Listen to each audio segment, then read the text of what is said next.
Okay, so let's now look at dilations in general, and we'll look at vertical dilations to start with. So, translations move the graph left and right, up and down. Reflections flip the graph up and down or left and right. Dilations expand or shrink the graph. And we achieve a dilation by multiplying each y coordinate or each x coordinate by a value, which we call the factor, and we get a resultant change in that y coordinate or that x coordinate. So let's see what happens when we double each of the y coordinates. So as usual, we have -5 as our input. The base function is f of x equals x squared, and so we're squaring -5. That's what the output is. But then, after we've done that, we double it, like so. It's disappeared. Not quite. If I zoom out, we can see the point's gone up here. It's gone from here all the way up to here. Let me take this point down here, which is -1, sorry. If I double that, we can see that the point has just jumped a little bit from there to there. Because if I double 25, which is what f of -5 is, I'm going to go from 25 to 50.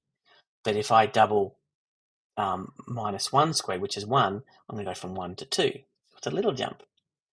So let me double the rest of these ones here on the left-hand side, and you can see what it's like. Okay, so I paused the video to make it a bit quicker, but you can see each of the points here has shifted up, not in a uniform way like a translation where every single point goes up by the same amount, but the doubling effect has effectively doubled the gap that it used to be. And I've left this side here so you can sort of see it because it is symmetrical. You get to see kind of how it stretches up. So this one on this side has jumped up a little bit. This one has jumped up more. This one has jumped up more. This one has jumped up even more. And so on. Okay, so that one's jumped to there, and then that one's jumped all up to here. So you can't quite see it yet, but all of these have stretched away from the x-axis. Okay, they've stretched away. So their stretch is in the direction of the y-axis here.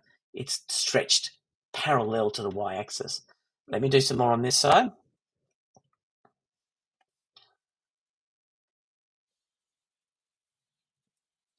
Just watch the graph as I'm doing it.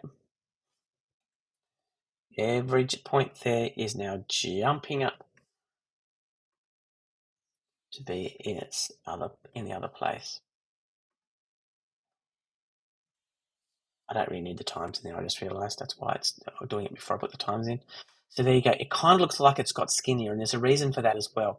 But realistically, what you need to be looking at is that each of the points has stretched up, up, up, up. And the bigger the number is, the bigger the stretch is. So it's stretching up in the direction of the y-axis. That's how it's working. Okay, let me go back to the base graph, because that was when I multiply by 2. What happens if I multiply by 0.5? In other words, a fraction. What do you think is going to happen? Giving you a moment to think about it. So multiplying by 0.5. So I'll put 0.5 in, and there's the point there. I'll keep on going with the 0.5s. Look at it compared to the red line, which is the original graph. See how it's just now underneath it a little bit. Let me zoom in a bit so we can sort of see it. There we go. So what was -5 squared equals 25 is now -5 squared and then halved, and therefore I've got 12.5, half of 25. What was, I don't know, -1 squared is 1. Now -1 is squared and then halved to get a half. And so it's squishing down to the x-axis. So the dilation is shrinking in the direction of the y-axis.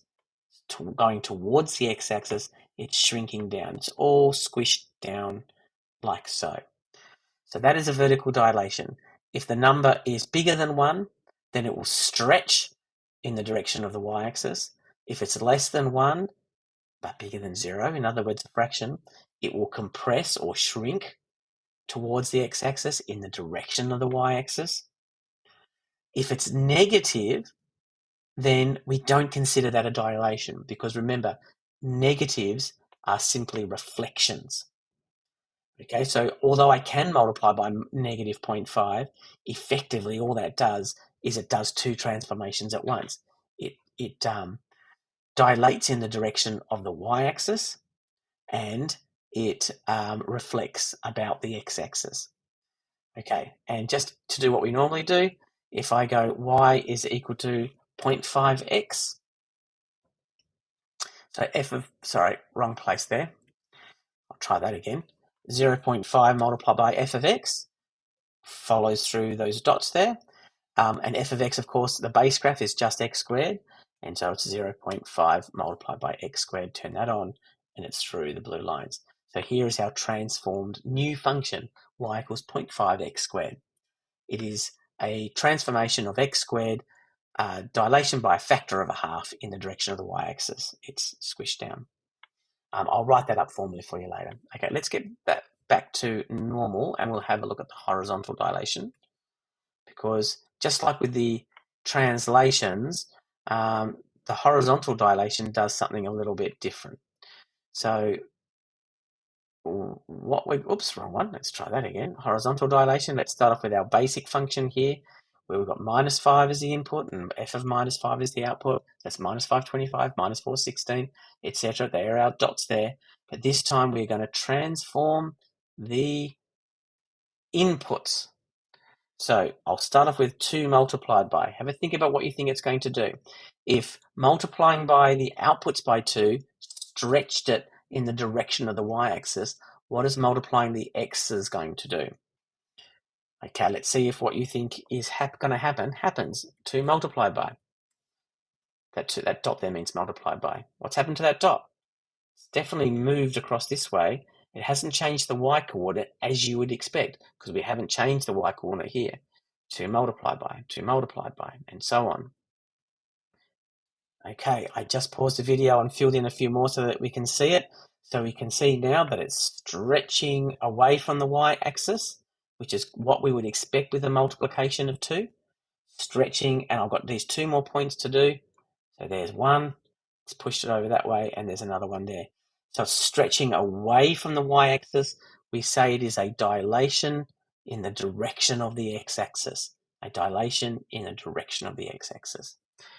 It's a dilation of factor 2 in the direction of the x-axis. So if I go f of 2x, what do we expect to happen? I'll turn these off first. I'll put it in. F of x equals y equals now f of 2x. So I've replaced x with 2x, and I do that, and it has not hit the purple line at all, okay? Because, again, we need to think a bit differently about horizontal transformations. What are we doing here? We've multiplied each of the points by 2. The output has to be f of -5. Now, f of -5 is 25, so there's the point there. But in order to get to the 25, I will need to take the input, which is 2 times -5, and then divide it by 2. Or in other words, multiply it by 0.5. So if I multiply this by 0.5, it goes through the dots perfectly. So in other words, the coordinate of -1025, -10, the coordinate of -10 has to be halved in order to make the square of it 25. -10 halved is -5, squared is 25. -4, I won't use that. So -4 multiplied by 2 is -8. That's -8 there. F of -4, because we haven't changed the f coordinate, will then have to be halved in order to get back to the -4. So 10 minus 2 is -8 is what is input, and then we halve it to get 4 and square it to get 16. For this one here, we've got minus 3. So minus 3 is doubled to get minus 6. We then halve it and square it to get 9. Okay, so it's basically 1 over whatever number we're multiplying by. So f of a half x will give us the graph as we would expect. So again, I have to put it in brackets, otherwise it won't work. 0.5 of x all squared, turn it on, and it fits it nicely. So our new function is y equals a half x all squared. Now, just to show you that it works the other way as well, I'll replace the 2 times with a 0.5. So this is a half, remember? So a half. And I hope it makes sense. I'll just do half of them again to start with so we can see it. This is the symmetrical other half of the graph. We can see these have been squished into the y-axis. So they are dilating that way to the y-axis. Okay, and now I'll just finish it off. Won't take me long.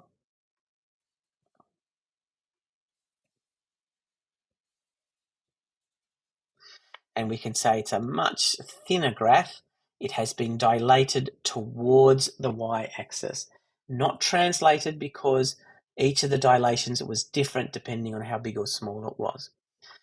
Okay, so effectively what's happened here?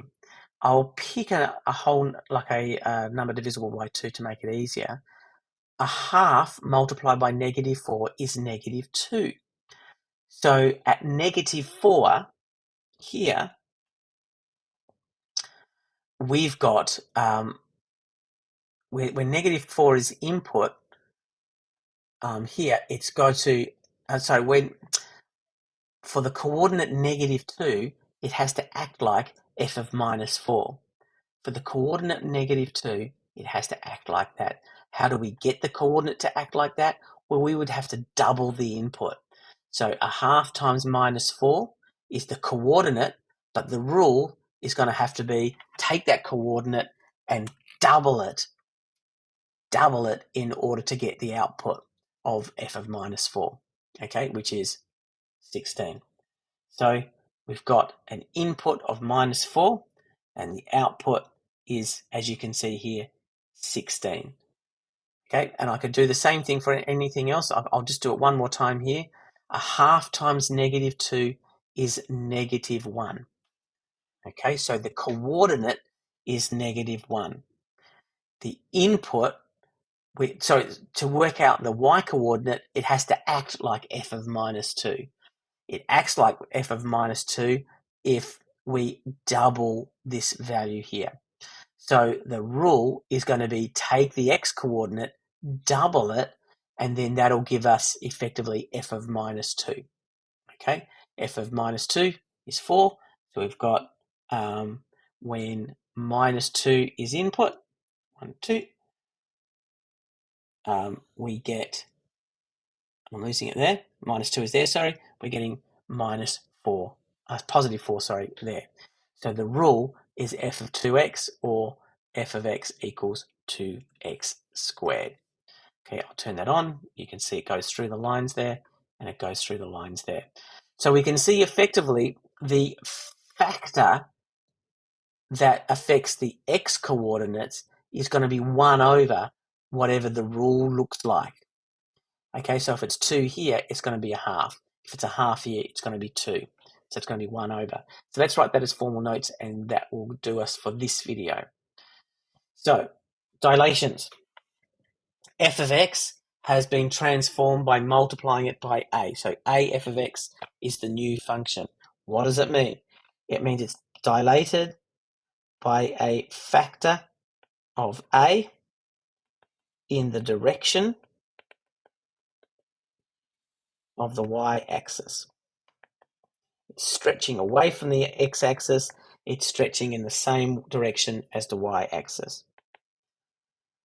For f of x, if we've dilated the inputs instead, so we've got f of ax, e.g. y equals 3x squared, then we would say dilated by a factor of not 3. It'd be a third for the example, or in general, 1 on A, for the reasons I just explained in the video. Dilated by a factor of 1A in the direction of the x-axis. So in the example, this would be dilation by a factor of 1/3. Now you can see there in slide 11 there, I've got note f of x equals 3x squared. So what? Well, let's use our index laws, the really simple ones. That's the same as 3 squared multiplied by x squared, which is equal to 9x squared. So a dilation by a factor of 1/3 in the direction of the x-axis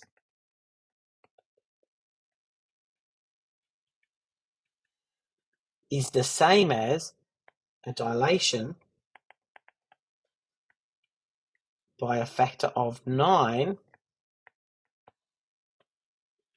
in the direction of the y-axis.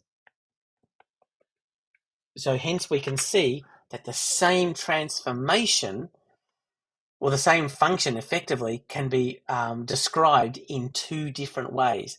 A dilation in the direction of the x-axis and a dilation by a factor of 9 in the y-axis. It's not always the case with functions, but with quadratics, you can do that fairly easily. Just to prove the point, I'm going to make this y equals 3x squared. We can ignore the rest of it for the time being.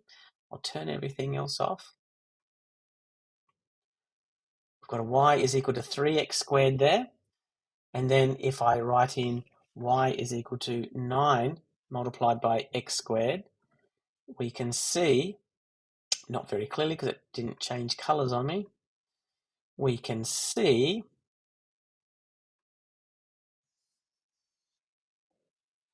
so we'll try that again.